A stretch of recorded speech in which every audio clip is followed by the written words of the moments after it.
Assalamualaikum. Halo siswa-siswi kelas 6 yang hebat, tangguh, dan kreatif. Jumpa lagi dengan Bu Maila. Hari ini Bu Maila akan membahas soal latihan PTS membatik. Apakah kalian sudah siap untuk belajar? Yuk kita bahas bersama soal latihan PTS membatik. Kita mulai dari soal nomor 1. Berikut batik yang merupakan motif umum adalah: ya benar, lunglungan, galaran, dan nitik. Jawabannya A. Lanjut nomor 2. Orang tua pengantin biasanya menggunakan stagen berwarna putih dengan motif ombak merah yang disebut sindur. 3. Motif batik yang berbentuk mirip burung ponik adalah sembagan hook. Kain batik yang proses pemalamannya menggunakan canting cap disebut titik-titik. Perhatikan, kata kuncinya adalah canting cap, maka disebut dengan batik cap. Lanjut nomor 5. Harga batik tulis lebih titik-titik dibanding batik cap. Jawabannya adalah lebih mahal. Nomor 6. Kain batik kombinasi dibuat menggunakan canting titik-titik. Karena kombinasi berarti menggunakan dua canting, yaitu canting tulis dan canting cap. Nomor 7. Busana disebut juga dengan titik-titik dan titik-titik. Jawabannya pakaian atau baju. Lanjut nomor 8. Kain bergambar yang pembuatannya dengan menuliskan malam pada kain kemudian diproses dengan cara tertentu disebut batik.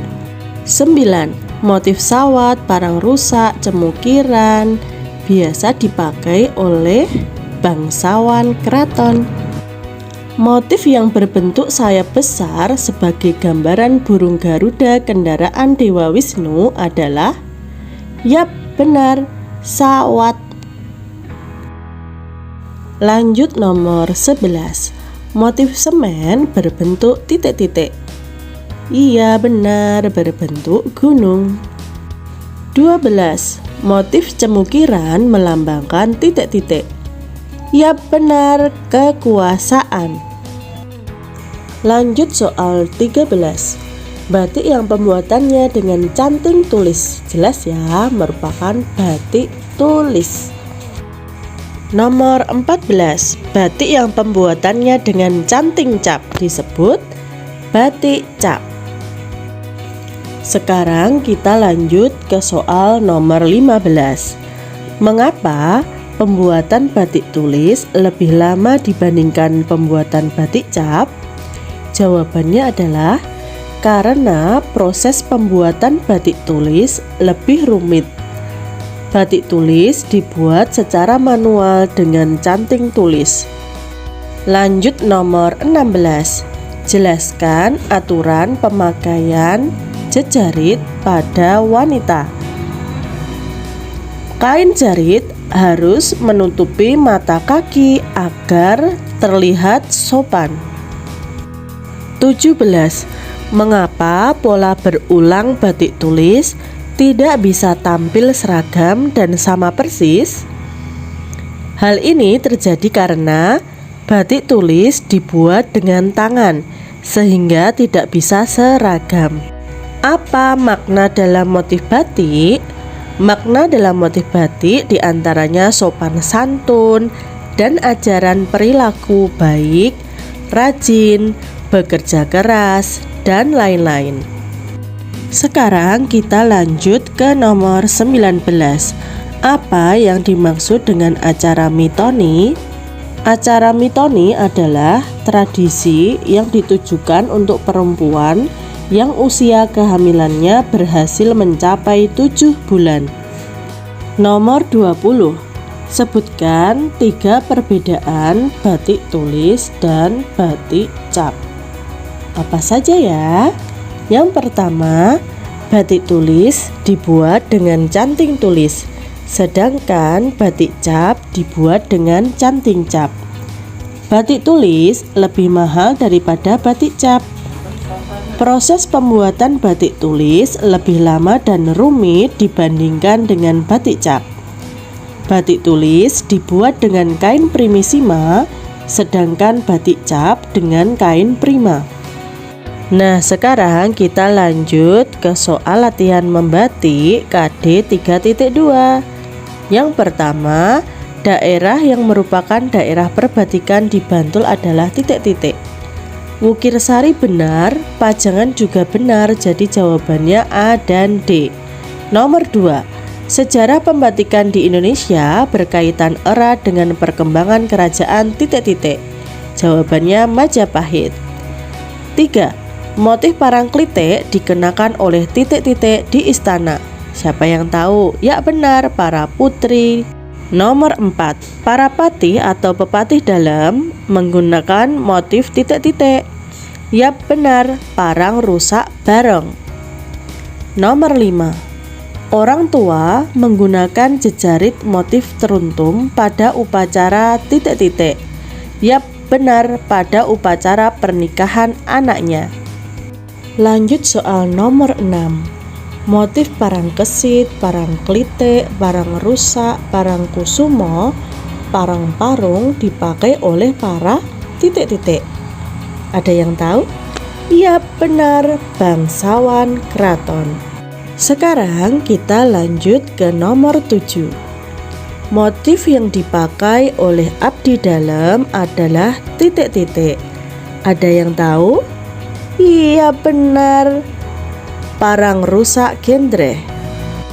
Nomor 8, motif gabah sinawur, cowiri, batik dengan latar hitam digunakan pada upacara titik-titik. Yap, upacara kematian. 9, motif grompol dan motif lereng udan liris berasal dari panda. 10, sebutkan 3 daerah perbatikan di Bantul. Ada Desa Wukirsari dan Girirejo di Kapanewon Imogiri, Desa Trimulyo di Kapanewon Jetis, Desa Wijirejo, Caturharjo, Triharjo di Kapanewon Pandak, dan Desa Sendangsari di Kapanewon Pajangan. 11, sebutkan 2 motif klasik. Ada ceplok, lereng atau parang, niti, dan semen. 12, sebutkan 2 motif kreasi baru. Ada payung, lunglungan, wahyu tumurun gringsing, dan niti kembang rambutan. Lanjut nomor 13. Bagaimana pemakaian jejarit pada pria dan wanita? Pada pria, jejarit dililitkan dari kanan ke kiri, sedangkan pada wanita, jejarit dililitkan dari kiri ke kanan. Lanjut nomor 14. Apa perbedaan utama antara batik jejarit dan non-jejarit? Perbedaan utamanya ada pada fungsinya. Jejarit dipakai untuk pakaian bawah dengan atasan kebaya atau surjan, sedangkan non-jejarit dipakai untuk taplak, sprei, kemeja, gorden, dan lain-lain. Nomor 15. Mengapa ujung kain jejarit harus diwiru atau dilipit? Alasannya agar terlihat lebih rapi dan lebih indah. Pertanyaan tambahan, apa beda seret pada motif batik Yogyakarta dan Surakarta? Seret adalah pinggiran kain jejarit. Pada motif batik Yogyakarta, seret ini berwarna putih, sedangkan pada motif Surakarta, seret ini berwarna coklat muda. Pertanyaan berikutnya, apa bentuk dari motif kawung? Kawung berbentuk motif flora, mirip dengan biji aren. Nah, anak-anak, demikian tadi pembahasan soal latihan PTS muatan pembelajaran membatik. Selamat belajar, semoga kalian diberikan kemudahan dalam belajar. Semoga sukses ya. Assalamualaikum warahmatullahi wabarakatuh.